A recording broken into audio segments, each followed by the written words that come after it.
Alexandra Nastasia. I come from Romania, and I worked for the World Bank before coming here. So my question comes from the perspective of a person who's seen many good implemented reform, but also many failed reforms. And it seems that in spite of many very good technical solutions, such as delivery units, strategy units, performance-based or performance-informed budgeting, it seems that the political will is the one that actually makes the difference at the end of the day. And my burning question is, in a context in which there are vicious circles and political leaders have no intention to change the status quo because that's in their own interest, and citizens are probably too poor to actually be part of the accountability framework that makes the politicians accountable to them, or institutions are even broken, and bureaucracy does not support. How do you actually implement reform, and how do you strategize for success and for irreversible reform in the government? Thank you. Thank you very much, Alexandra. Right, so there's a further essay question, which of course we're going to answer, and we're going to answer it with your help throughout this session. Idris Jala, can we start with you? When did Malaysia create Pemandu, and why? What was the problem that it was seen as a solution to? Well, 6 years ago, I was invited by our current Prime Minister. I was in his office, and he said, look, Idris, we have some problems.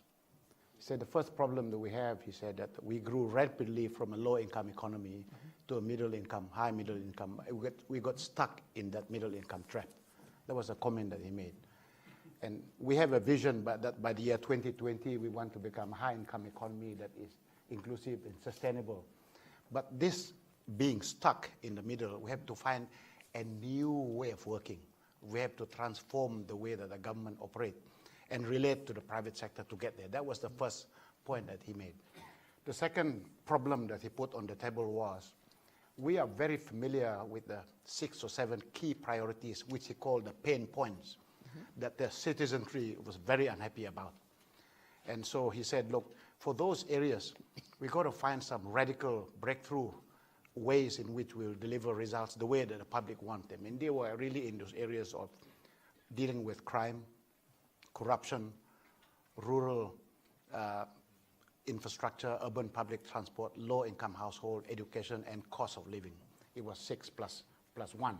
There were 2 things that came right out so loudly and clearly. And the first one is we concluded that our plans were good. They were quite good, actually. I mean, as many governments have, most governments, the plans look very beautiful. But the problem is how to implement it. So that is the key thing, as you mentioned earlier. The second one is that we got to find a new way in which we get people, leaders, to become transformational in their intervention. So on the one hand, if you figure out how you're going to get these things to happen, if the leaders don't behave in a way that's transformational, and I use the word carefully, in intervention, you will not get problems to be solved along the way. And so I will not want to spend too much time at the moment covering the details, and I hope to come back with them a little later as we discuss as a panel.